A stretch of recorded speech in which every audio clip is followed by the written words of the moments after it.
Assalamualaikum warahmatullahi wabarakatuh.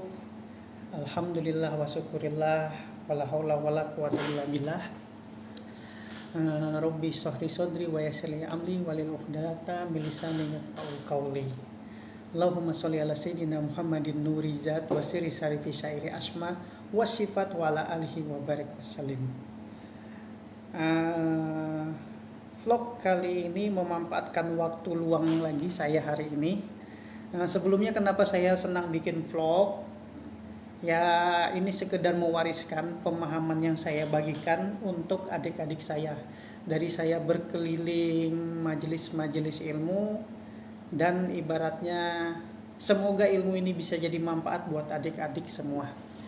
Tema pada hari ini yang akan saya sampaikan mengenai sholatul doim, sholat doim.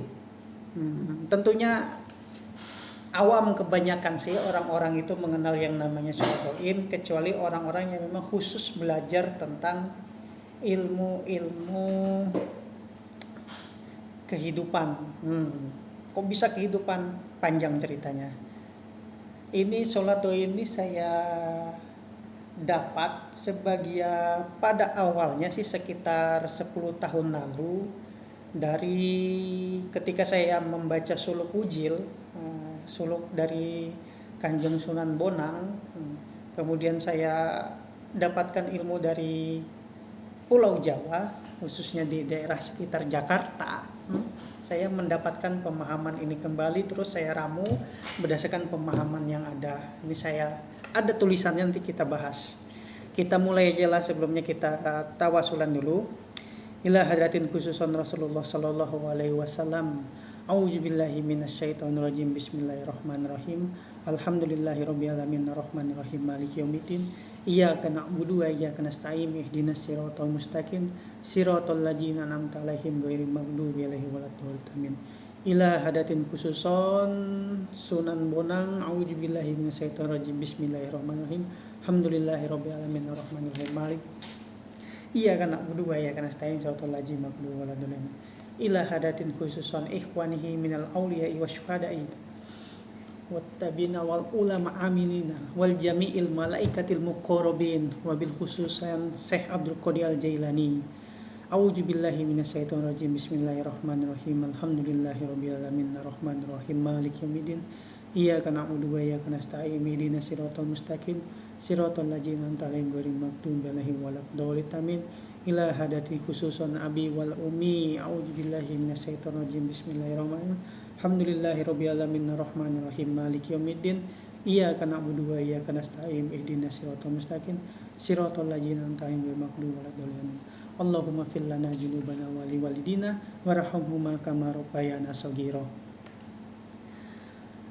Allahumma sholli ala sayyidina Muhammad wa ala ali sayyidina Muhammad. Sebelum kita memahami sholat doim, ada baiknya kita memahami apa sebenarnya arti kata sholat itu. Jadi pada hakikatnya sholat itu artinya eling, artinya mengingat Allah Subhanahu wa Ta'ala. Karena Allah sendiri berfirman di surat Toha ayat ke-14, ini nih saya ada artinya, jadi kita kurangi ayat Arabnya ya, biar cepat vlognya. Sesungguhnya aku ini adalah Allah. Innani anallah. Tidak ada Tuhan selain aku, maka sembahlah aku dan dirikanlah sholat untuk mengingatku. Kalimat ingat itu intinya sholat itu. Hakikatnya sholat adalah mengingat. Itu Allah sendiri yang menyatakan kepada kita melalui apa? Toha ayat ke-14. Jadi orang pada bingung tuh, bagaimana sih berbicara dengan Tuhan, bagaimana berbicara dengan Allah. Allah berbicara pada kita melalui apa? Kitab-kitab suci yang Allah hadirkan dari zaman bahula sampai zaman sekarang. Sehingga jelas bahwa arti daripada sholat adalah mengingat-ingat Gusti Allah di waktu duduk, waktu berdiri, bahkan dalam kita melakukan aktivitas dalam kehidupan ini, atau istilahnya kita berzikrullah. Sedangkan kalimat doim atau daim, itu adalah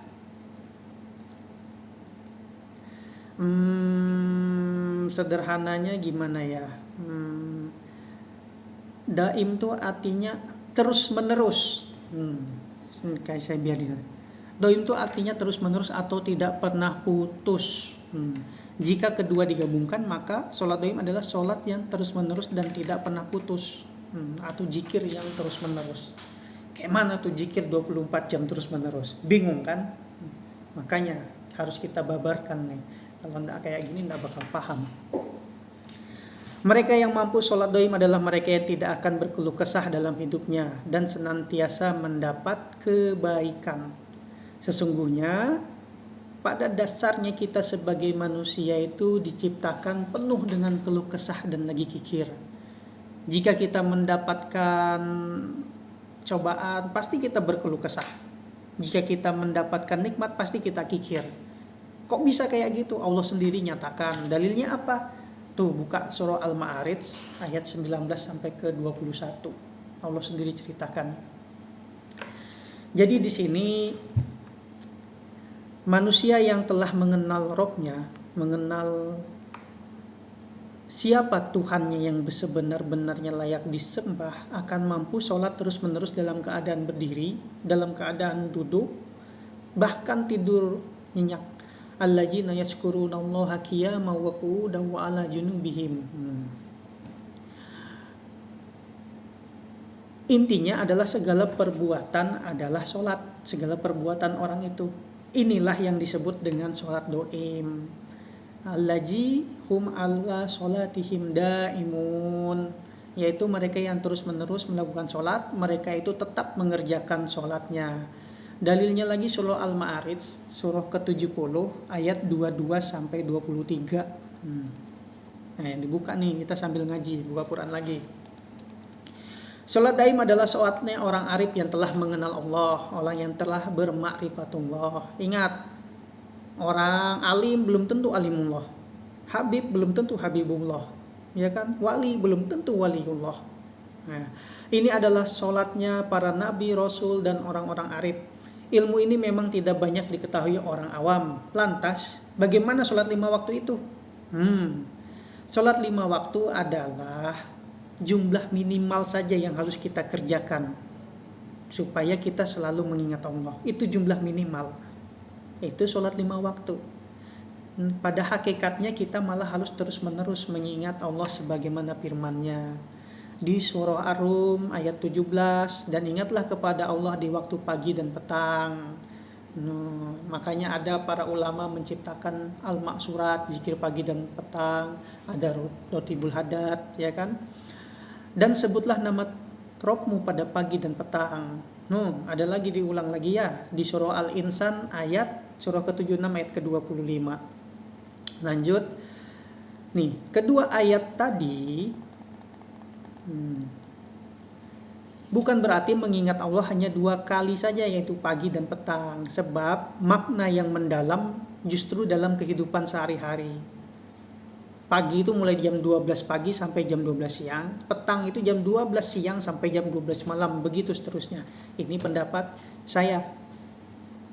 Nah, karena tidak semua orang sanggup mengingat Allah dalam sehari-harinya, maka ketika Rasulullah Mi'raj, ya kan, ketemu para nabi dan rasul, ya kan, maka sholat 5 waktu merupakan event khusus. Jadikanlah sholat 5 waktu ini sebagai event khusus untuk mengingat Allah itu sendiri.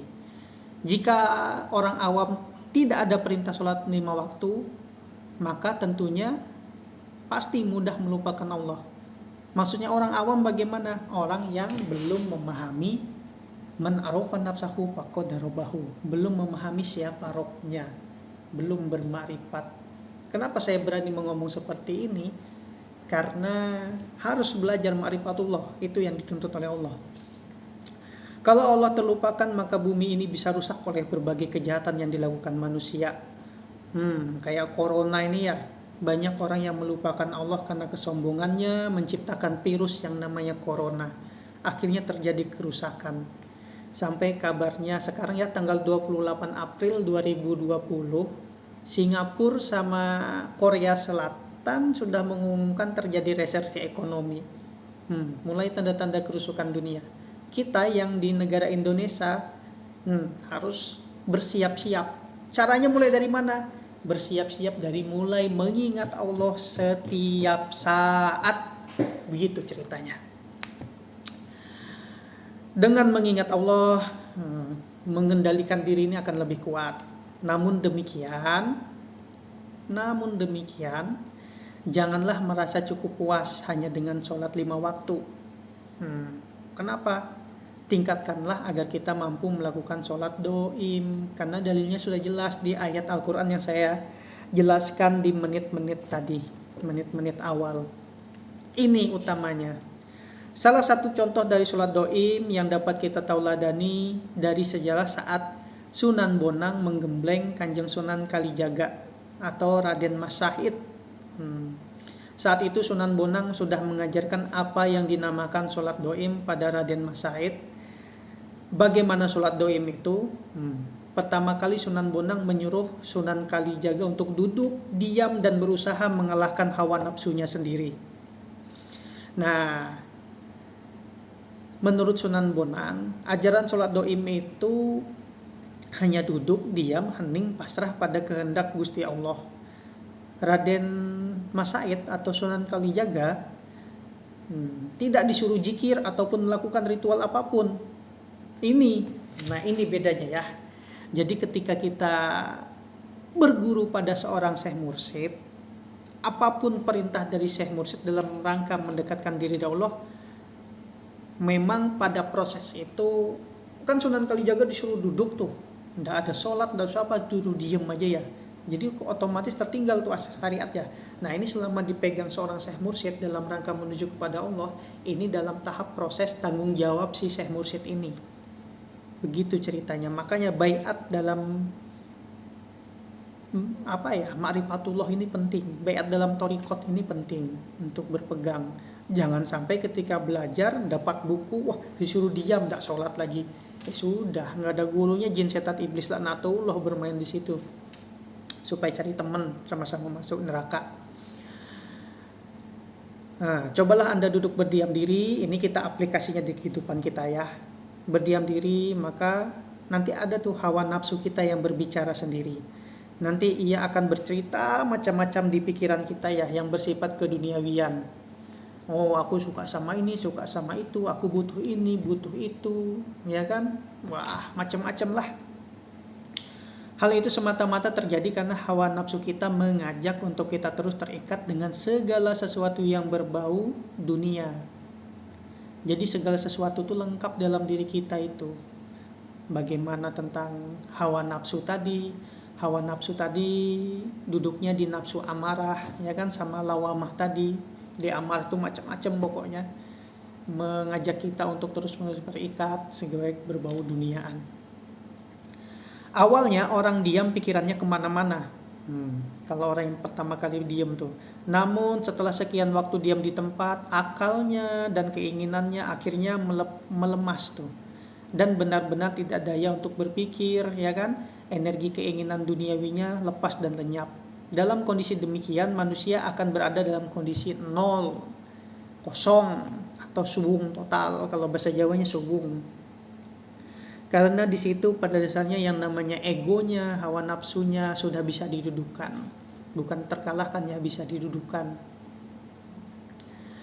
Nah, demikian juga kisahnya ketika Sunan Kalijaga itu, ketika disuruh bertapa di pinggir kali, disuruh jago kali, kayak apa yuk ceritanya? Dia cuman pasrah, tidak melakukan ritual apapun, ya kan? Hanya diam dan hening, nang, ning, nung, hingga akhirnya Sunan Kalijaga di sini bertemu sama guru sejatinya. Nah, ini diceritakan di Suluk Wujil, pertemuan Sunan Kalijaga dengan guru sejatinya. Badanku badan rohani kang sifat langgeng wasesa, kang sukma purba wasesa, kumubul tanpa geni, wangi tanpa gondo, aku sejatinya roh sakalir. Tekan nembah lungo nembah wong saketi podo mati, wong saliksa podo wuto, wong sewu pada turu, amung aku ora turu, pinangeran itna kabeh. Bahasa Jawanya. Nah, itu dari Suluk Wujil itu kalau ceritanya. Lewat Suluk Wujil ini Sunan Bonang sudah menjelaskan perihal sholat doim.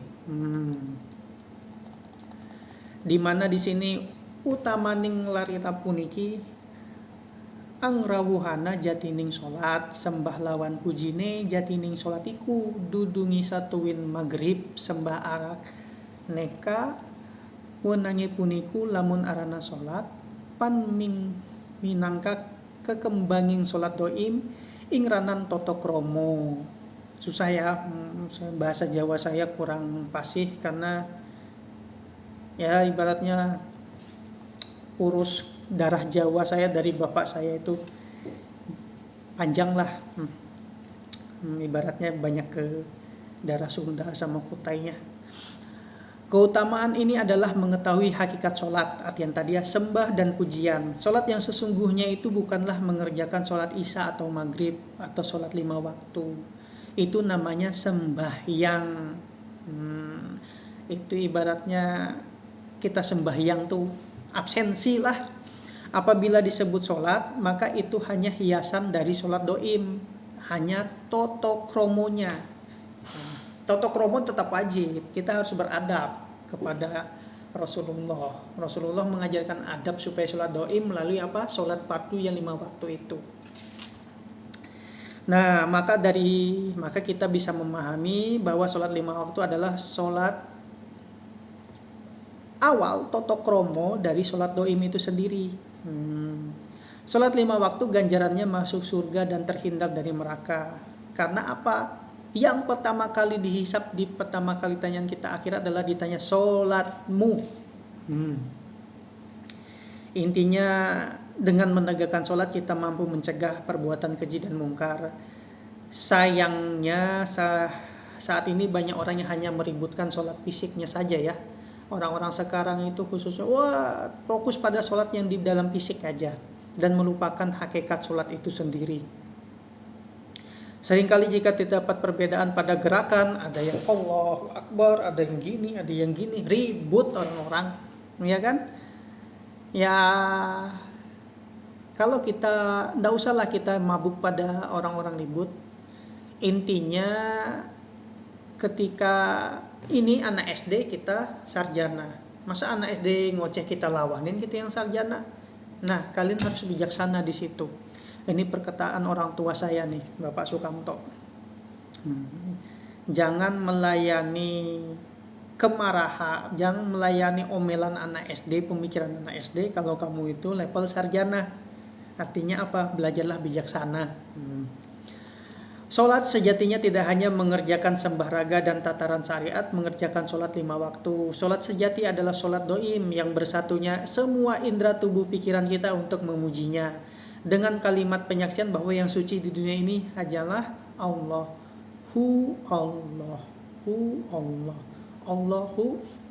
Akbar. Tak menarik napas, ya kan? Dan Allah saat mengeluarkannya. Ini ajaran tarekat Qadariyah. Nah, kita buka lagi ya percakapan Sunan Bonang di Suluk Ujil. Kemudian yang saya buka ini adalah Suluk Ujil. Pangabektine ingkang utami, berbakti yang utama tidak mengenal waktu. Noran lan waktu sasolahira, semua tingkah lakunya itulah menyembah. Punika mangka sembahe menemuni puniku. Ya kan? Semua gerak tubuh merupakan kegiatan menyembah. Sasolahe ragani reki tan simpang dadi sembah. Itu yang tadi. Kemudian tekeng wulunipun tinja turas dadi sembah iku ingkang niat kang sejati puji tanpa pegetan. Wudu, berak dan kencing pun juga kegiatan menyembah. Itulah niat sejati. Pujian pun tidak pernah berakhir. Bagaimana itu?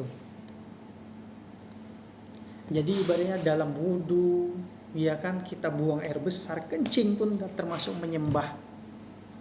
Masuk WC kan kita dilarang tuh mengucapkan kalimat. Tapi yang di batin ini masa tidak lepas dari itu. Itu dia permasalahannya. Jangan disekat-sekat permasalahan yang ada di sini.